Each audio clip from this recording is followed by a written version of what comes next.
All welcome to my class. അപ്പോൾ ഇന്നത്തെ ക്ലാസ്സിൽ നമ്മൾ എടുക്കാൻ പോകുന്നത് ക്ലാസ് 4 EVSലെ 6th ചാപ്റ്റർ ആയിട്ടുള്ള മാർവൽസ് ഓഫ് ദി സ്കൈ ആണ് കേട്ടോ. വീഡിയോയിലേക്ക് കടക്കുന്നതിന് മുന്നേ നമ്മുടെ ചാനൽ ആരെങ്കിലും ആദ്യമായിട്ട് കാണുന്നുണ്ടെങ്കിൽ ഒന്ന് സബ്സ്ക്രൈബ് ചെയ്ത് സപ്പോർട്ട് ചെയ്യുക. പിന്നെ ഞാനിടുന്ന വീഡിയോസൊക്കെ ഇഷ്ടപ്പെട്ടിട്ടുണ്ടെങ്കിൽ നിങ്ങളുടെ കൂട്ടുകാർ കൂടി ഒന്ന് ഷെയർ ചെയ്ത് കൊടുക്കുക കേട്ടോ. ഓക്കെ, അപ്പോൾ നമ്മൾ ആദ്യം തന്നെ ഒരു മൂണിൻ്റെ നൈറ്റ് വ്യൂ ആണല്ലേ കൊടുത്തിട്ടുള്ളത്. അപ്പോൾ എന്താണ്, how have you observe the sky at night? രാത്രിയിൽ നിങ്ങൾ ആകാശത്തെ നിരീക്ഷിച്ചിട്ടുണ്ടോ? What are the sights that can be seen in the sky during night നമുക്ക് എന്തെല്ലാമാണ് കാണാൻ വേണ്ടി പറ്റുക? Stars, moons and planets. ചിലപ്പോൾ പ്ലാനറ്റ്സും നമുക്ക് ചില പ്ലാനറ്റ്സൊക്കെ ചില മന്ത്സിൽ വിസിബിൾ ആയിരിക്കും കേട്ടോ. And what about the sites in the sky during day time? Morning ആണെന്നുണ്ടെങ്കിൽ നമുക്ക് എന്തെല്ലാമാണ് കാണാൻ വേണ്ടി പറ്റുക? സൺ, ക്ലൗഡ്, ഇതൊക്കെയാണ് നമുക്ക് രാവിലെ കാണാൻ വേണ്ടി പറ്റുന്നത്. In which direction can the sun be seen in the morning? സൂര്യൻ എവിടെയാണ് രാവിലെ കാണാറുള്ളത്? സൂര്യൻ എവിടെയാണ് ഉദിക്കാറുള്ളത്? ഈസ്റ്റ് കേട്ടോ, ഈസ്റ്റ് ഡയറക്ഷനിൽ, കിഴക്ക് കേട്ടോ. ഇൻ ദ ഈവനിങ് ആകുമ്പോൾ അത് പടിഞ്ഞാറാവും, അപ്പോൾ west. What are the spherical body seen in the sky? ആകാശത്ത് കാണുന്ന സ്പെറിക്കൽ ബോഡീസ് എന്തൊക്കെയാണ്? Stars, planets, satellite. What is the shape of the earth in which we live? Spherical shape ആണല്ലേ. Does the earth move? Earth move ചെയ്യുന്നുണ്ടോ? Yes. How does the earth move? എങ്ങനെയാണ് earth? ഇപ്പോൾ നമ്മൾ എർത്തിൻ്റെ shape പറഞ്ഞപ്പോൾ correct പറയുമ്പോൾ നമ്മളൊരു geode, correct spherical അല്ല, എന്നാലും നമ്മൾ ആ ഒരു രീതിയിൽ രൂപം വെച്ച് പറഞ്ഞൊന്ന് മാത്രം ജിയോയിഡ് എന്നൊക്കെ പറയും. അടുത്തത്, how does the earth move? എങ്ങനെയാണ് എർത്ത് മൂവ് ചെയ്യുന്നത്? You already know how day and night occur. Earth move in its own axis and also moves around the sun. അതിൻ്റെ ആൻസർ അവിടെ തന്നെ ഉണ്ട് കേട്ടോ. Earth move in its own axis and also moves around the sun. Earth സ്വയം അതിൻ്റെ അച്ചുതണ്ടിൽ തിരിയുന്നുണ്ട്, അതുപോലെ തന്നെ earth സൂര്യന് ചുറ്റും വലം വയ്ക്കുന്നുമുണ്ട് അല്ലേ. Does the moon move like the earth? മൂണും അങ്ങനെ മൂവ് ചെയ്യുന്നുണ്ടോ? Yes. Let us understand the movement of the earth around the sun and the movement of the moon around the earth by observing the figure. അവിടെ ഒരു figure കൊടുത്തിട്ടുണ്ട്. അപ്പോൾ സൂര്യനാണ് സെൻറ്ററിൽ കൊടുത്തിട്ടുള്ളത്. അപ്പോൾ സൂര്യന് ചുറ്റും ഭൂമി കറങ്ങുന്നതാണ് ആ നീല പാത്ത് ഓർബിറ്റ് കേട്ടോ. ഇനി ഭൂമിക്ക് ചുറ്റും ആര് കറങ്ങുന്നുണ്ട്? നമ്മുടെ മൂണും കറങ്ങുന്നുണ്ട്. അതും കൂടിയും ഒന്ന് ശ്രദ്ധിക്കുക. Okay, conduct a role play along with your classmates to demonstrate the movement of earth around the sun and movement of the moon around the earth. അപ്പോൾ ക്ലാസ്സിൽ നിങ്ങൾ കുട്ടികളായിട്ട് ഒരു 3 കുട്ടികളെ നിർത്തുക, ഒരാളെ സെൻറ്ററിൽ നിർത്തുക, എന്നിട്ട് അയാൾക്ക് ചുറ്റും ഒരാൾ റൊട്ടേറ്റ് ചെയ്യുന്നത് കാണിക്കുക. ആ റൊട്ടേറ്റ് ചെയ്യുന്ന ആളെ വേറൊരാൾ റൊട്ടേറ്റ് ചെയ്യുക. അപ്പോൾ അതാ ആ സെൻറ്ററിൽ നിൽക്കുന്ന ആൾ സണ്ണ്, രണ്ടാമത് നിൽക്കുന്ന ആൾ എർത്ത്, അയാളെ വീണ്ടും റൊട്ടേറ്റ് ചെയ്യുന്ന ആളാണ് മൂൺ കേട്ടോ. അങ്ങനെ ചെയ്ത് നോക്കാനാണ് പറയുന്നത്. The movement of earth in its own axis is called rotation. Earth സ്വയം തിരിയുന്ന, അതിൻ്റെ അച്ചുതണ്ടിൽ തിരിയുന്നതിനെയാണ് നമ്മൾ റൊട്ടേഷൻ എന്ന് പറയുന്നത്. ഇമ്പോർട്ടൻ്റ് ആണ് കേട്ടോ. The movement of earth around the sun in a fixed path is known as revolution. ഒരു ഫിക്സഡ് പാത്തിൽ കൂടെ എർത്ത് സണ്ണിന് ചുറ്റും വലയം വയ്ക്കുന്നതിനെയാണ് നമ്മൾ റെവല്യൂഷൻ എന്ന് പറയുക. ശ്രദ്ധിക്കുക, LSSനൊക്കെ പ്രിപ്പയർ ചെയ്യുന്ന കുട്ടികളോട് ചോദിക്കാൻ പറ്റിയിട്ടുള്ള ടൈപ്പ് 1 വേർഡ് ടൈപ്പ് ക്വസ്റ്റ്യൻസ് ആണ് ഇത്. അപ്പോൾ അവർ നന്നായിട്ട് പഠിക്കുക. അതുപോലെ തന്നെ നിങ്ങൾ ക്ലാസ്സിന് വേണ്ടിയിട്ടും പഠിക്കുക. LSSൻ്റെ ക്ലാസ് നമ്മുടെ ചാനലിൽ അപ്ലോഡ് ചെയ്യുന്നുണ്ട്. നമ്മളെ ചാനലിൽ കയറിയിട്ട് പ്ലേലിസ്റ്റ് ആയിട്ടുള്ള LSS 2026 ചെക്ക് ചെയ്ത് കഴിഞ്ഞാൽ നിങ്ങൾക്ക് അവിടെ LSSൻ്റെ വീഡിയോസ് അവിടെ കാണാൻ വേണ്ടി പറ്റും കേട്ടോ. അടുത്തത്, construct a working model using balls of different sizes to demonstrate movement of the earth around the sun and the movement of moon around the earth. ഒരു വർക്കിംഗ് മോഡൽ നിങ്ങളോട് ഉണ്ടാക്കാനാണ്, ഒരു ബോൾസ് എല്ലാം യൂസ് ചെയ്തിട്ട് കേട്ടോ നിങ്ങളോട് ഉണ്ടാക്കാനാണ് പറഞ്ഞിട്ടുള്ളത്. The time required for one rotation of the earth is estimated as 1 day, that is 24 hours. Earth സ്വയം അച്ചുതണ്ടിൽ തിരിയാനെടുക്കുന്ന സമയമാണ് 24 മണിക്കൂർ. 24 മണിക്കൂർ എന്ന് പറയുന്നതാണ് നമ്മുടെ ഒരു ദിവസം കേട്ടോ. Earth requires 1 year 365 days to complete a revolution. ഒരു റെവല്യൂഷൻ കംപ്ലീറ്റ്, അതായത് ഭൂമി സൂര്യന് ചുറ്റും ഒരു വട്ടം കറങ്ങി തിരിഞ്ഞ് വരണമെങ്കിൽ എത്ര ടൈം എടുക്കും? 1 വർഷം എടുക്കും. Day and night on earth is the result of its rotation. അപ്പോൾ ചോദിക്കാൻ ചാൻസ് ഉള്ള ഒരു ക്വസ്റ്റ്യൻ ആണ്, പകലും രാത്രിയും എന്തുകൊണ്ടാണ് സംഭവിക്കുന്നത്? ഭൂമി സ്വയം അച്ചുതണ്ടിൽ തിരിയുന്നതുകൊണ്ട്, സ്വന്തമായിട്ട് തിരിയുന്നതിനെയാണ് നമ്മൾ പറയുന്നത് റൊട്ടേഷൻ എന്ന് പറയുന്നത്. അടുത്തത് നമുക്ക് പറയാനുള്ളത് സോളാർ സിസ്റ്റം ആണ് കേട്ടോ. സോളാർ സിസ്റ്റം എന്ന് പറയുന്നത് ഒരു സണ്ണാണ് നമ്മുടെ സ്റ്റാർ, അതിന് ചുറ്റും വലയം വെക്കുന്നതിനെയാണ് പ്ലാനറ്റ്സ് എന്ന് അല്ലെങ്കിൽ ഗ്രഹങ്ങൾ എന്ന് പറയുന്നത്. What do you seen in the picture?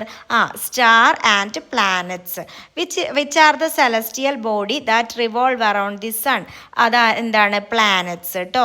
What are the peculiarities in their path? അവർ വലയം വെക്കുന്ന പാത്തിൻ്റെ പെക്യുലാരിറ്റീസ് എന്തൊക്കെയാണ്? The celestial bodies that revolve around the sun in definite path are known as planets എന്നാണ് പറയുക. How many planets that move around the sun? സണ്ണിന് ചുറ്റും എത്ര പ്ലാനറ്റ്സ് ഉണ്ട്? 8 പ്ലാനറ്റ്സ് ആണുള്ളത്. ആദ്യം 9 എണ്ണമായിരുന്നു, പിന്നെ അതിൽ ഒരെണ്ണം എടുത്ത് കളഞ്ഞു കേട്ടോ. Which planet is closest to the sun? സണ്ണിനും ഏറ്റവും അടുത്ത് കിടക്കുന്ന പ്ലാനറ്റ് ഏതാണ്? മെർക്കുറി ആണ് സൂര്യൻ്റെ ഏറ്റവും അടുത്ത് കിടക്കുന്ന planet. Which planet is the farthest from the sun?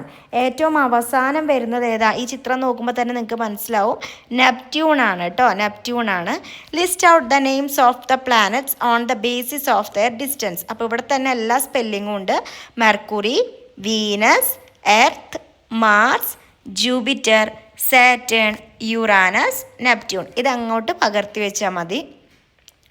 Which celestial body revolves around the earth? ഇനി എർത്തിന് ചുറ്റും തിരിയുന്ന സെലസ്റ്റിയൽ ബോഡിയാണ് നമ്മുടെ മൂൺ. ഈ മൂൺ എന്ന് പറയുന്നത് ഒരു സാറ്റലൈറ്റ് ആണ് കേട്ടോ. The celestial body that revolve around the planets R known as satellite. ഈ പ്ലാനറ്റ്സിന് ചുറ്റും തിരിയുന്ന സെലസ്റ്റിയൽ ബോഡീനെ പറയുന്നതാണ് സാറ്റലൈറ്റ് എന്ന് പറയുന്നത്. Moon is the satellite of the earth. എർത്തിൻ്റെ സാറ്റലൈറ്റ് ആണ് എന്ത്? Moon. Solar system is the system which consist of sun, planets which revolve around the sun, satellite of this planet as well as many other celestial body.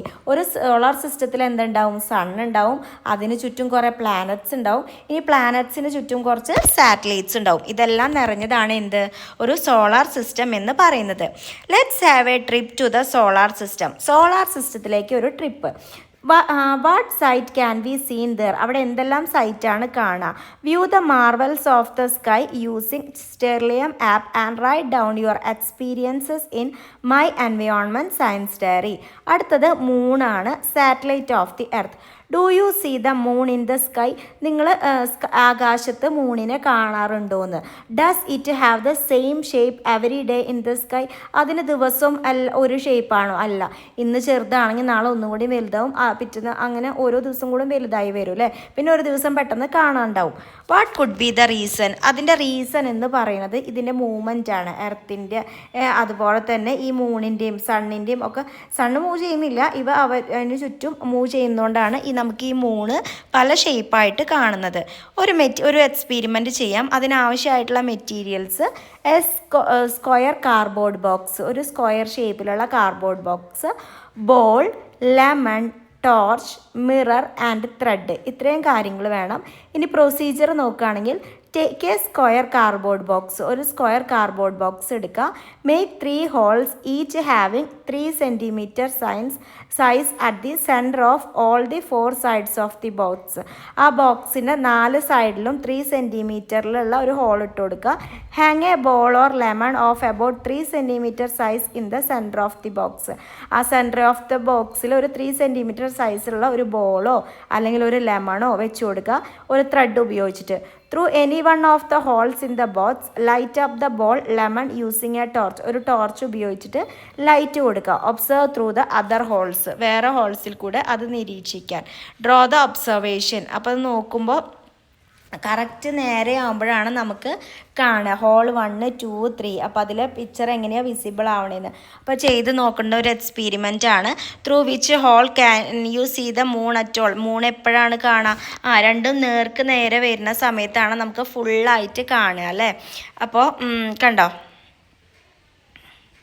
Full moon is, അപ്പോൾ അവിടെ നമുക്ക് പഠിക്കാനുള്ള ഒരു കാര്യം എന്ന് പറയുന്നത് ഫുൾ മൂൺ ആണ്. The full moon is the day in which the entire illuminated part of the moon is visible from the earth. നമ്മൾ എർത്തിൽ നിന്ന് നോക്കുകയാണെന്നുണ്ടെങ്കിൽ മൂണിൻ്റെ എല്ലാ ഭാഗവും കാണുന്ന ആ ഒരു ദിവസത്തിനെയാണ്, അതായത് ചന്ദ്രനെ നമ്മൾ പൂർണ്ണമായിട്ട് കാണും, പൂർണ്ണ ചന്ദ്രൻ എന്നാണ് പറയുന്നത്. ആ ഒരു ഡേനെയാണ് നമ്മൾ ഫുൾ മൂൺ എന്ന് പറയുന്നത്. Let's examine the position of the sun, the earth and moon on a full moon day. ഒരു ഫുൾ മൂൺ ഡേയുടെ അന്ന് സണ്ണിൻ്റെയും എർത്തിൻ്റെയും മൂണിൻ്റെയും ഒക്കെ പൊസിഷൻ നോക്കുക. അപ്പോൾ എന്താ ഉണ്ടാവുന്നത്? ശരിക്ക് എർത്ത് മൂൺ എന്ന് പറയുന്നത് എർത്തിൻ്റെയും സണ്ണിൻ്റെയും നേർക്ക് നേരെ വരുന്ന ദിവസമാണ് അല്ലേ. When the earth is in between, പിന്നെ എന്തും കൂടി വേണം, when the earth is in between the sun and the moon, the illuminated part of the moon is facing the earth. എപ്പോഴാണ് നമുക്ക് ഫുൾ മൂൺ കിട്ടുന്നത്? എർത്ത്, നമ്മുടെ ഭൂമി സൂര്യൻ്റെയും ചന്ദ്രൻ്റെയും ഇടയ്ക്ക് വരുന്ന ദിവസം, അന്ന് നമുക്ക് ചന്ദ്രൻ്റെ ഫുള്ളായിട്ടുള്ള ഫേസ് കാണാൻ വേണ്ടി പറ്റും. അടുത്തൊരു പിക്ചർ നോക്കുകയാണെന്നുണ്ടെങ്കിൽ സൂര്യൻ്റെയും ഭൂമിയുടെയും ഇടയിൽ എന്ത് വന്നേക്കാണ്? ചന്ദ്രൻ വന്നേക്കാണ് കേട്ടോ. അപ്പോൾ നമുക്ക് എന്താ കാണാൻ നോക്കാം. When the moon is in between the sun and the earth, the non-illuminated part of the moon facing the earth appears dark. അപ്പോൾ the day in which the moon is not all visible to us is called new moon day. അതായത് അമാവാസി എന്ന് പറയും. നമ്മുടെ ചന്ദ്രൻ സൂര്യൻ്റെയും ഭൂമിയുടെയും ഇടയ്ക്ക് വരുന്ന ദിവസം നമുക്ക് ഭൂമിയിൽ നിന്ന് ചന്ദ്രനെ വിസിബിളായിട്ട് കാണില്ല. ആ ഒരു ഡേനെയാണ് നമ്മൾ അമാവാസി അഥവാ ന്യൂ മൂൺ ഡേ എന്ന് പറയുന്നത്. Find out the reason for the full moon and new moon and write it in my science diary. അപ്പോൾ ഫുൾ മൂണിനും ന്യൂ മൂണിൻ്റെയും റീസൺ എന്താണ്? It depends upon the position of earth, sun and moon. Observe the moon from new moon to full moon. Try to observe the moon at. അപ്പോൾ ഓരോ ദിവസം നിങ്ങളോട് നിങ്ങൾ തന്നെ ചെയ്യേണ്ടതാണ്. ഒരു ഡേ ഫസ്റ്റ് ഡേ നിങ്ങൾ മൂണിന് എപ്പോഴാണ് ടൈം ഓഫ് ഒബ്സർവേഷൻ, ഏത് ടൈമിലാണ് ഒബ്സർവ് ചെയ്തത്, ആ സമയത്ത് മൂണിൻ്റെ ഷേപ്പ് എന്തായിരുന്നു. ഫോർത്ത് ഡേ ഏത് ടൈമിലാണ്, ആ സമയത്ത് ഷേപ്പ്. പിന്നെ ഒരു 7th ഡേ ആണ്, ആ ടൈമിൽ ടൈം നോക്കുക, ഷേപ്പ് നോക്കുക. പിന്നെ ഒരു 10th ഡേ, ആ സമയത്തതും അതുപോലെ അതിൻ്റെ ഷേപ്പ് നോക്കുക. You can observe the moon using Stellarium app also. നിങ്ങൾക്ക് സ്റ്റെല്ലേറിയൻ ആപ്പ് ഉപയോഗിച്ചിട്ടും മൂണിനെ ഒബ്സർവ് ചെയ്യാം. To the moon observe the picture. അപ്പോൾ ചന്ദ്രനിൽ ആദ്യമായിട്ട് കാല് കുത്തിയിട്ടുള്ള കുറച്ച് എന്താണ് പിക്ചേഴ്സാണ് അല്ലേ. Collect more information based on these pictures and discuss it in the class. Do you celebrate moon day in your school? സ്കൂളിൽ മൂൺ ഡേ സെലിബ്രേറ്റ് ചെയ്യാറുണ്ടോയെന്ന്. What activities were carried out in your school related to moon day? Moon ഡേയിൽ നിങ്ങൾ എന്തെല്ലാം ആക്ടിവിറ്റീസാണ് ചെയ്യാറുള്ളത്? Collect the details and prepare a magazine. അങ്ങനെ details എല്ലാം collect ചെയ്തിട്ട് ഒരു മാഗസിൻ ഉണ്ടാക്കാനാണ് പറഞ്ഞിട്ടുള്ളത് കേട്ടോ. Let's observe the moon in the next full moon day. അപ്പോൾ പൂർണ്ണചന്ദ്രൻ വരുന്ന ദിവസം നിങ്ങളോട് മൂണിനെ ഒന്ന് നിരീക്ഷിക്കാനാണ് പറഞ്ഞിട്ടുള്ളത്. Use binoculars to observe the moon. അപ്പോൾ ബൈനോക്കുലർ ഉപയോഗിച്ചിട്ട് നിങ്ങൾക്ക് ഒബ്സർവ് ചെയ്യാം. നിങ്ങളുടെ ഒബ്സർവേഷൻ സയൻസ് ഡയറിയിൽ എഴുതാനാണ് പറഞ്ഞിട്ടുള്ളത്. ഇനി മൂണിനെ പറ്റി നോക്കാം. The moon is the only celestial body that humans have ever set foot on. It has been discovered that there are many hills and craters on the moon. Even today, efforts are being made by man to more about the mysteries related to the moon. Moon എന്ന് പറയുന്നത് എന്താ? നമ്മുടെ മനുഷ്യൻ കാല് കുത്തിയിട്ടുള്ള ഒരേ ഒരു real ആയിട്ടുള്ള celestial body ആണ്. അപ്പോൾ കുറേ പേര് അവിടെ കാല് കുത്താൻ വേണ്ടിയിട്ട് ആഗ്രഹിക്കുന്നവരുണ്ട്. The scientific study of moon is known as selenology. Important ആണ് കേട്ടോ. LSS ഒക്കെ പ്രിപ്പയർ ചെയ്യുന്നവർക്ക് മൂണിൻ്റെ സ്റ്റഡീനെ പറയുന്നതാണ് selenology. The study of the surface and physical feature of moon is called as selenography. അതിനെയാണ് നമ്മൾ എന്തെന്ന് പറയുന്നത്? സെലനോഗ്രഫി എന്ന് പറയുന്നത് കേട്ടോ. ഓക്കെ, അപ്പോൾ അടുത്തത് കലണ്ടർ എന്ന് പറഞ്ഞിട്ടുള്ള ഭാഗമാണ്. അത് നമുക്ക് അടുത്ത പാർട്ടായിട്ട് അപ്ലോഡ് ചെയ്യാം. താങ്ക്